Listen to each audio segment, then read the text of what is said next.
Muito boa tarde, tudo bem com vocês? Como vão as coisas por aí? Muita correria por aqui, mas muita felicidade de estarmos percebendo que a vida está chamando e no limite das nossas possibilidades atendendo. As coisas não são agradáveis ou desagradáveis, boas ou más, as coisas são o que são. E quando nós percebemos o que a vida está nos dizendo, a que a vida está nos convidando, o que a vida está nos ensinando, e nós aceitamos, é uma felicidade, é uma alegria.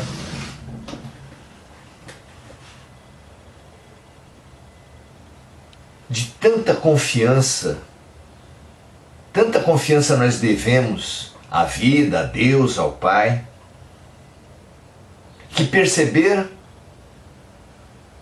a sua vontade e dizer, não ritualmente, não decoradamente, não maquinalmente, mas de coração seja feita a vossa vontade, é sem dúvida um privilégio.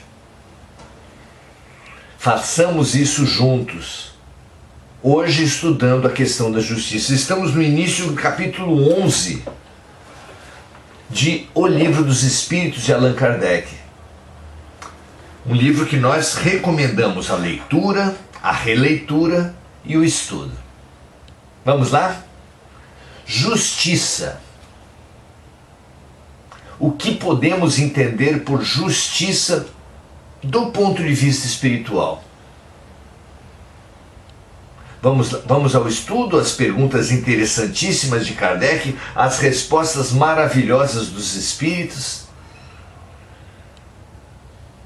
Antes disso, é preciso nos ver e ver a humanidade, e enxergar a antiga luta por justiça, como a humanidade cultiva essa ideia, mas como ela distorce também. Como a título de justiça se tem feito vingança, violência, agressão. Por toda a história da humanidade e por toda a nossa história, temos nos escondido atrás da ideia e da palavra justiça. Em nome da justiça, estabelecemos entre os mais próximos um círculo de vinganças mútuas, onde vamos nos alternando vida após vida, momento após momento, entre vingadores e vingados, circulando e não saindo do lugar. Que será a justiça? A quem cabe a justiça? Como devemos ver a justiça? É o convite de hoje. Venha conosco. Vamos lá ao estudo, ao autoestudo e ao estímulo mútuo à prática do bem. Muito bom estarmos juntos. Agora estamos com uma câmera nova, já fizemos o nosso encontro anterior com essa câmera. Parece que está tudo bem, vocês me dão um retorno depois, se a imagem, se o som estão chegando adequados. Tomara que nunca mais a gente tenha aqueles apagões no meio da live por motivo da câmera. Podemos ter por outros motivos, como falta de energia não atendida, perda de conexão, mas agora não mais por problemas com a câmera, espero eu. Então, capítulo 11, O Livro dos Espíritos, que tem por título esse capítulo 11, Lei da Justiça, do Amor e da Caridade. E aqui, Kardec primeiro estuda a questão da justiça. Como podemos compreender essa ideia? Questão 873, vamos lá? Kardec pergunta: O sentimento de justiça é um sentimento natural ou é resultado de ideias adquiridas? Que será? É natural? É essencial da criatura? É uma lei de Deus, a justiça? Ou será mera convenção dos homens? Vamos ver a resposta. O sentimento de justiça é tão natural no homem que a simples ideia de uma injustiça já o deixa revoltado.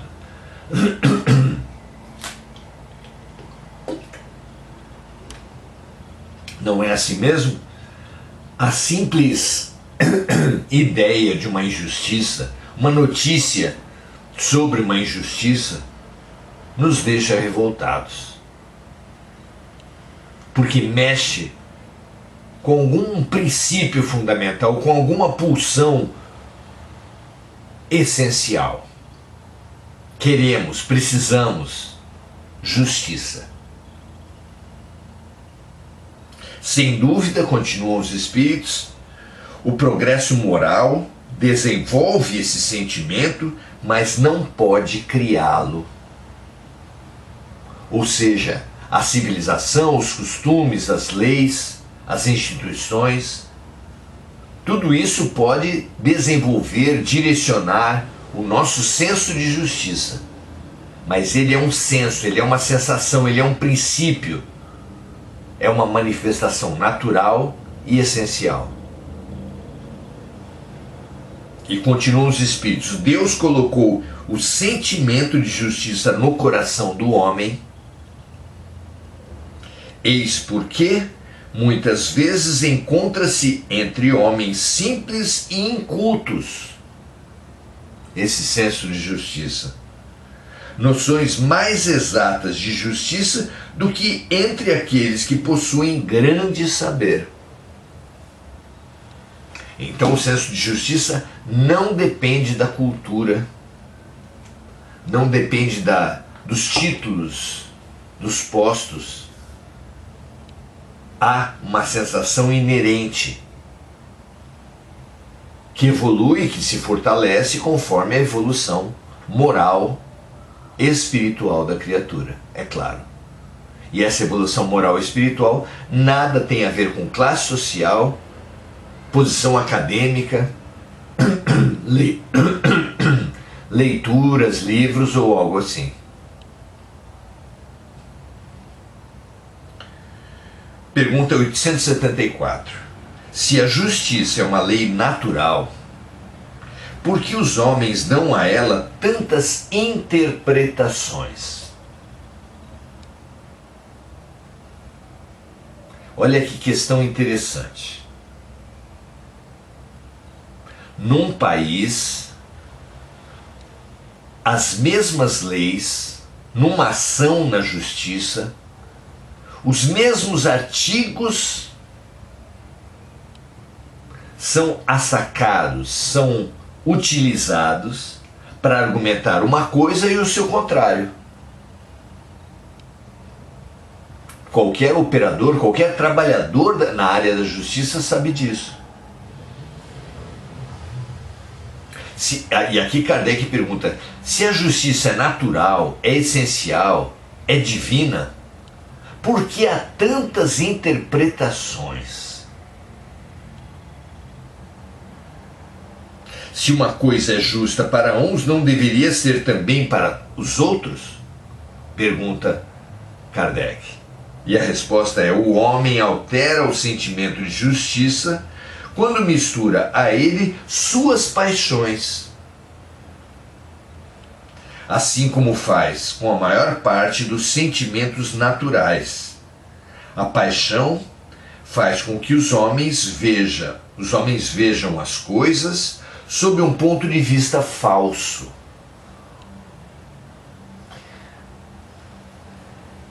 Podemos fazer uma figura das paixões, dos sentimentos, dos padrões, das crenças humanas, serem uma espécie de óculos através do qual a criatura enxerga o mundo e a vida à sua volta.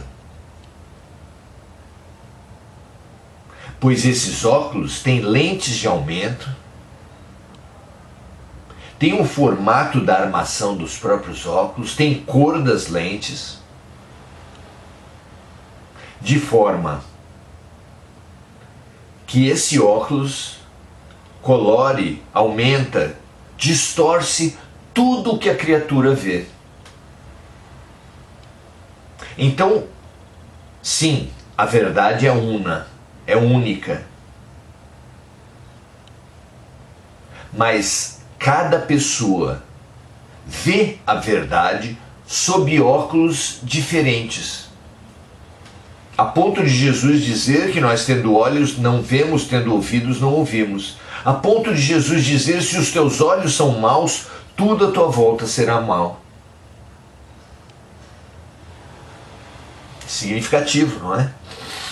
Muito interessante. Desculpe. Então, os diferentes olhares, repetindo a resposta dos espíritos, o homem altera o sentimento de justiça quando mistura ele as suas paixões. Altera o fato objetivo que está à sua volta com os seus óculos. Assim como faz com a maior parte dos sentimentos naturais. Os nossos óculos, a nossa maneira de ver o mundo, a nossa perspectiva, as nossas crenças distorcem tudo o que vemos. A paixão, dizem os espíritos, faz com que os homens vejam as coisas sob um ponto de vista falso, ilusório. Isso nós vemos a cada momento nesses tempos de polarização política, ideológica, nesses tempos de fanatismo religioso, perseguições religiosas. É muito comum que coisas que alguns veem como obviamente verdadeiras ou obviamente falsas sejam vistas de maneira completamente oposta por outras pessoas. Ora, se os fatos são objetivos, claros, verdadeiros, por que tanta ilusão? Porque nós nos aferramos, nós nos apegamos às nossas crenças, aos nossos pontos de vista, às nossas perspectivas, como se fossem as únicas, sem a menor boa vontade para buscar o ponto de vista do outro. A empatia, a compaixão, o faça ao outro aquilo que gostaria que o outro lhe fizesse. É muito grave.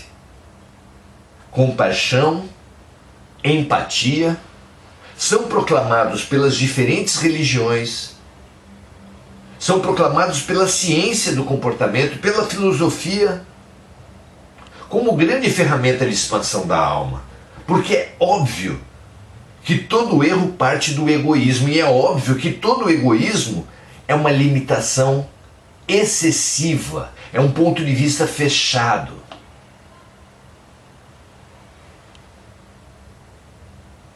E para nos curarmos desse fanatismo, desse ponto de vista fechado, nada melhor do que buscar o ponto de vista dos outros. É como qualquer coisa com algum grau de complexidade só será compreendida se nós rodearmos essa coisa, se nós olharmos de diferentes pontos de vista. Só olhando de diferentes pontos de vista nós nos aproximamos da verdade. E como nos aproximaríamos da verdade se nos aferrarmos exclusivamente ao nosso olhar, à nossa posição, ao nosso ponto de vista? Impossível.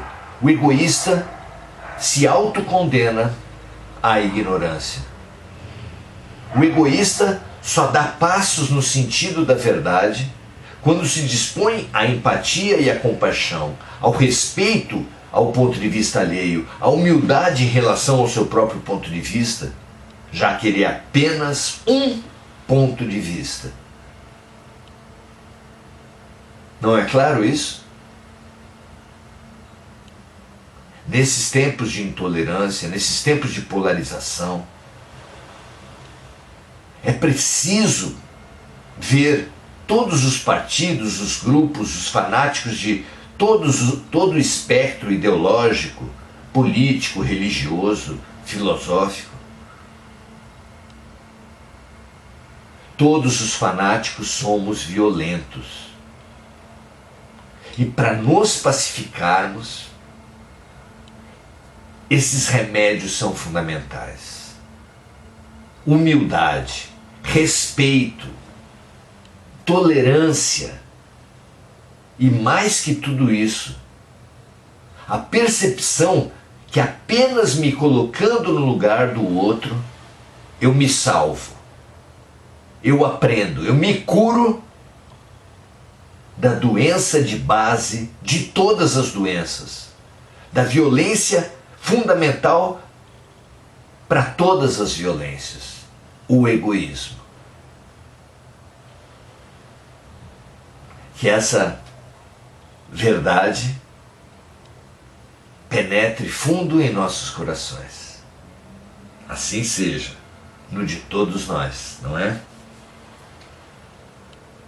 Muito bem, hoje tivemos algum avanço no campo da justiça. Continuaremos a estudar a justiça do ponto de vista espiritual nos nossos próximos encontros. Convidamos vocês, não para amanhã, que amanhã teremos o curso Entre o Pequeno e o Grande Príncipe, onde fazemos uma releitura de O Pequeno Príncipe a partir do ponto de vista de Jesus, do Evangelho. Mas na segunda-feira, se Deus quiser, se tudo der certo, estamos aqui às 18 horas, hora do Ângelus, para angariarmos, produzirmos luz e distribuirmos. Vamos saudar agora os amigos que estão conosco nesse nosso exercício tão claro, tão alegre, tão verdadeiro. André Salvatore, Sueli Duque, Adelaide Dias. Sueli, muito bom ter você aqui, seja muito bem-vinda. Adelaide Dias, Marco Aurélio Trindade, paz e bem para você também. Mônica Silva, muito feliz pela presença de cada um e convido cada um de vocês, se entender que esse material, que esse nosso momento pode ser útil a alguém, compartilhe, espalhe. Nós somos responsáveis por aquilo que nós compartilhamos. Muito cuidado para compartilhar visões ideológicas, políticas, se eu não estou reproduzindo e espalhando preconceitos e violências. Mas também muita generosidade e coragem para dedicar-se nas redes sociais, na vida particular, dentro de nós, tudo o que nós entendermos que está condizente com Jesus, com Deus, com o amor. Muito obrigado pela presença de todos, um prazer estarmos juntos, e que essa luz de agora, contra o fanatismo, contra a polarização, contra a ignorância e contra a violência, seja uma energia de cura, que começando por nós mesmos nos dê equilíbrio, respeito, mas que transborde desse nosso grupo aqui com as nossas melhores emoções, pensamentos, sentimentos, especialmente para as áreas deflagradas, para onde existem guerras, para o Sudão, para a Síria, para o Oriente Médio, para a Ucrânia e Rússia. Precisamos demais colocar remédio na ferida da humanidade. Que nunca mais denominemos justiça para as nossas violências. Que, aderindo a uma justiça mais profunda, mais verdadeira, mais amorosa, anunciada por Jesus, nós pacifiquemos nossos corações como grande caminho para podermos atuar na pacificação da humanidade. Enquanto deixarmos crescer o ódio dentro de nós, estaremos, conscientemente ou não, jogando gasolina no incêndio do mundo. Só passaremos de incendiários a bombeiros quando nos deixarmos preencher de paz, quando nos deixarmos preencher de compreensão. Que hoje tenhamos dado um passo nesse sentido, que amanhã demos outro, segunda-feira, terça, a cada dia. Sejamos bombeiros de Deus, bombeiros do amor. Paz e bem, ótimo final de sábado para todos vocês. E até a próxima.